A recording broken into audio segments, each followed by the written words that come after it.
Seguindo com a cobertura da Lamo 2026, eu recebo novamente o Valdir Paz, que ele pediu para tirar o doutor, professor, etc. Então, Valdir Paz aqui com a gente, e também o Rodrigo Sonoda.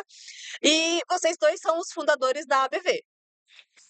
Fundamos a Academia Brasileira da Visão há alguns anos, com a finalidade de trazer para o nosso segmento aquilo que mais faltava, Uhum. literatura e pesquisa em língua portuguesa. Então, hoje, a ABV ela fomenta muitas pesquisas. Eu tenho pouco mais de 50 artigos científicos e acho que Bacana. totalizamos uns 13 livros, né, professor, já 13 livros. publicados, no nosso segmento, trazendo aquilo que falta para o nosso segmento, que é a língua portuguesa e a ciência, né. Uhum. A ABV tem quantos anos? A BV foi fundada, a primeira gestão, 4 anos, Por 5 aí. anos, aí a gente perde a contagem de tempo, Porque né. o nosso objetivo não é só beber, as pessoas para escrever sobre a literatura do Brasil.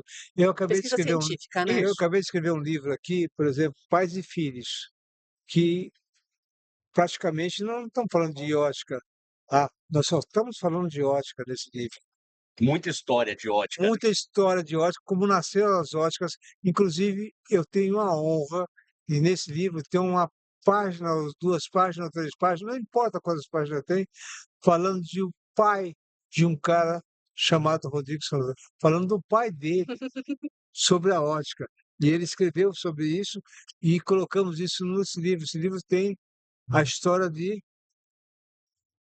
do seu pai. Seu Eduardo. A gente tem o nosso segmento, ele é interessante. Até poucos anos ele era pai para filho, né, o Uhum, pai para sim. filho. Eu tenho a honra de ter um pai que tinha, quando faleceu, quase 50 anos de segmento, e foi ali que eu aprendi. Falo que eu tenho hoje 4 décadas de segmento, mas não sou velho, é que eu comecei, como todo filho de oriental, muito Muito baixinho, muito baixinho. pequenininho, então aprendi muito ali, desde da base, né, surfaçagem, Uhum. montagem. E quando a gente foi para o estudo, descobrimos que faltava pesquisa, faltava literatura, e foi aí que eu e o professor Valdir demos as mãos, aí meu mestre, Uhum. para a O gente professor começar. Valdir que fez parte da sua Da minha educação, da sua formação da formação, minha né? formação acadêmica, porque a Uhum, formação, quando a gente parte do ponto de vista prático, né, que antigamente éramos práticos, então uhum, outras fontes, mas assim, principalmente o pai, mas o professor Valdir foi o que deu o start pra pesquisa, para buscar a ciência de fato, né. uhum. Parar de, como eu digo hoje, né, vou subir o multifocal um pouquinho, ou descer nessa armação, tudo empiricamente. Hoje não, hoje a gente tem literatura para mostrar que a neurociência explica o porquê que eu vou fazer isso no óculos, né. É porque se a gente começar a contar a história, por exemplo, eu estou no ramo desde os 12 anos de idade. Então, acontece o seguinte, quando eu chegava aqui em São Paulo não, cheguei a começar a trabalhar aqui em São Paulo, nenhuma ótica tinha um aparelho chamado lesômetro. Uhum. Nenhuma ótica tinha. Então, quem tinha um lesômetro, quem aparecia com lesômetro, com um foco só, esse um foco, para nós já era o máximo, porque nós tínhamos uma coisa chamada caixa de prova, que era um instrumento óptico, que toda ótica tinha que ter esse instrumento para descobrir quais eram as graduações que esses óculos tinham. Através da Não, neutralização, né, professor? é, Pegava o óculos, ia colocando e lente, colocando lente até até descobrir ele parar, empiricamente qual era o até ele valor. parar de imagem, até ele Imagina o parar a tempo, imagem pega o toda. seu Meu óculos e Deus, vai procurando até: "Opa, eu acho que eu ela acho que usa chegou. 2,5". Então a gente tinha essa coisa, e quando ia no lesômetro, por exemplo, a gente achava 2, eu achei 2, aí chegava outro cara fazer: "Não, deu 2,25", aí chegava outro: "Não, deu 1,75", porque nós não tínhamos certeza, porque tinha que aferir o aparelho antes de usar, e cada pessoa tinha Opa, uma coisa era manual, diferente. igual balança, né? É, hoje hoje a gente tem uma preocupação muito grande, porque acontece o seguinte, depois apareceu o segundo lesômetro com 2 focos, depois apareceu o terceiro lesômetro com 4 focos. Hoje nós temos um lesômetro com 1000 focos. Caramba. E hoje nós não precisamos mais você ficar regulando. Uhum. Você coloca as lentes, É todo as lentes automático, né, já te digital. dão as dioptrias. Então, isso começou a me refletir, o que que a gente pode estar fazendo errado? O óculos, quando é usado aqui ou usado aqui, há uma diferença. Uhum. Essa diferença chama-se distância de vértice. Então, a curvatura dessas lentes, ela pode, no lesômetro, te dar a mesma graduação, mas no Mas o olho poder é no outro no olho olho. é outro poder. Então, a Uhum. gente precisa saber qual é o poder dessa lente no olho, porque a distância de vértice teria que ser igual a 12. Isso me faz lembrar hoje o mundo dos blogs, né. Uhum.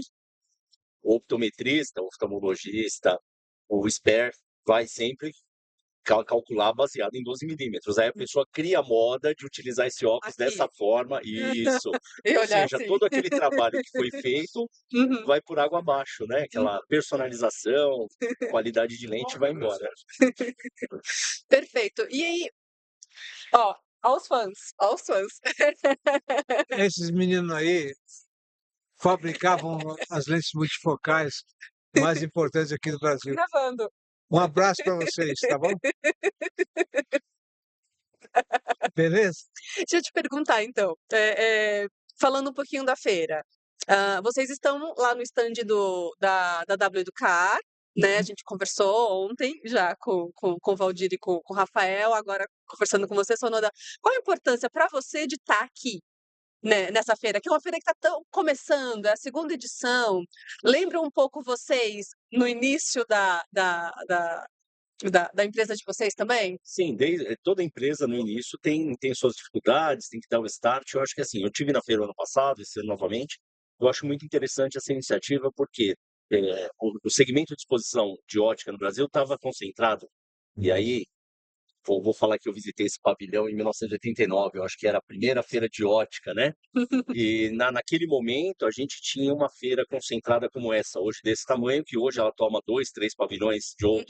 outro local. Outro Então local. essa feira ela traz, me faz relembrar isso. Esse Esse começo, né? recomeço, essa democratização, vou usar essa palavra, do espaço, porque você pega todos os estandes de mesmo tamanho, com o mesmo visual, e não aquilo que deixou de ser o comercial, de ser o networking, né?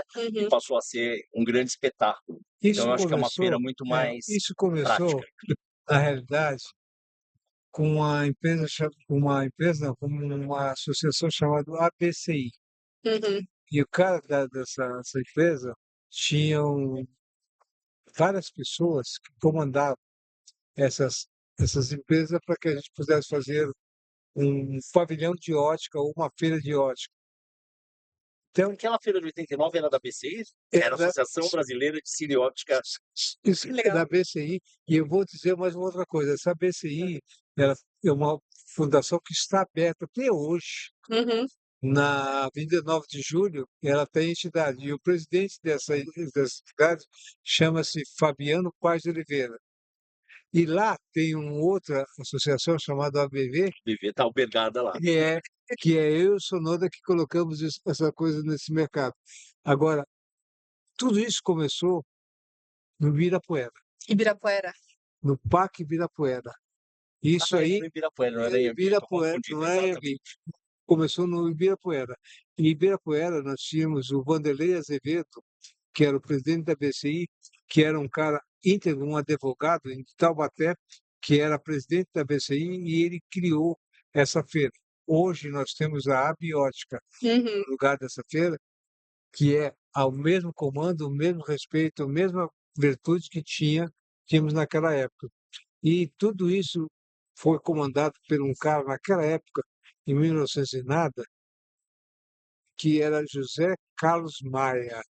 Se alguém preservar esse nome, vai saber muitas coisas. Nós temos o presidente depois da Sindipetro ou da Sind Automóveis, que era outro presidente, e ele era interessado porque ele era o nosso logo ou nossa divulgação em Brasília. Uhum. Aumentou nosso ramo de atividade com essa pessoa lá dessa associação. Então, fizemos muitas versões dessas coisas.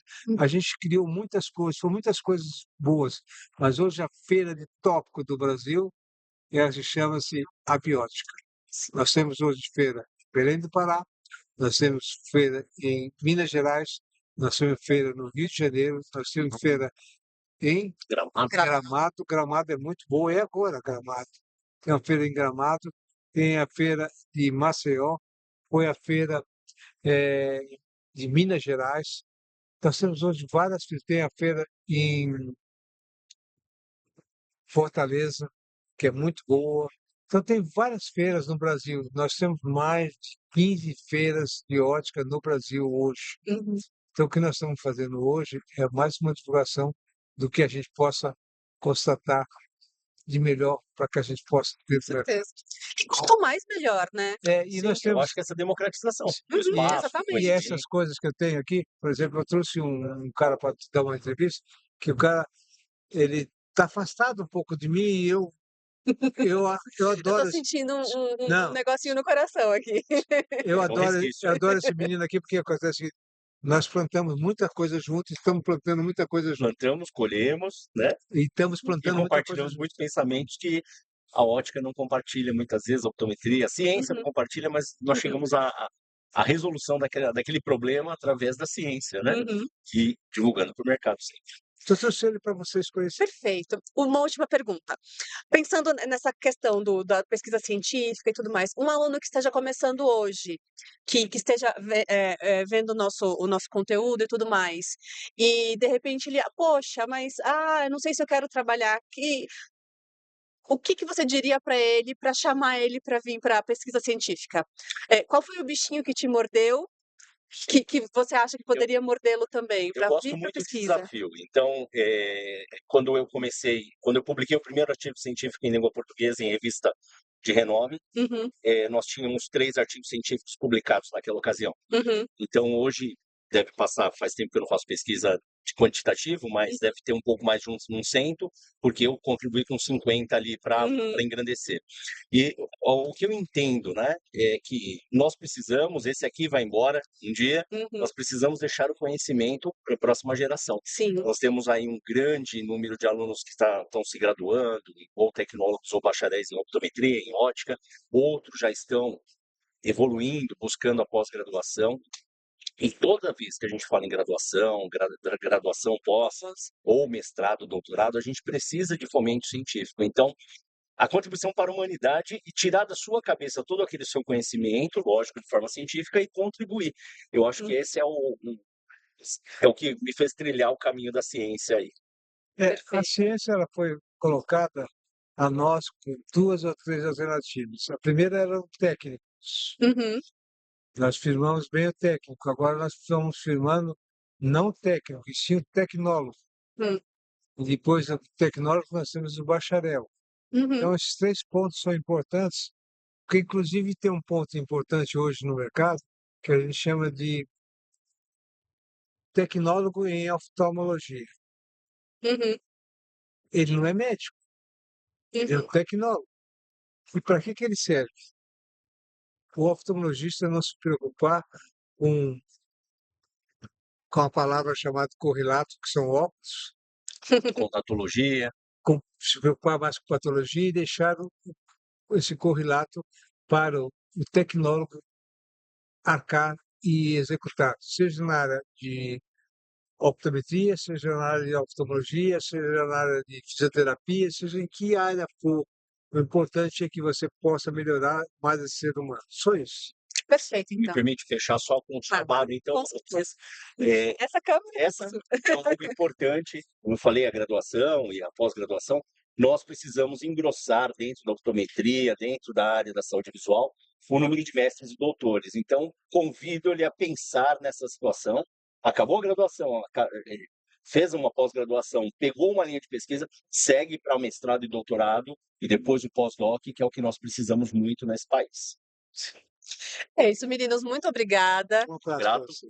Boa feira para vocês, aproveitem. E nós continuamos com a cobertura da Lamo 2026. Até mais.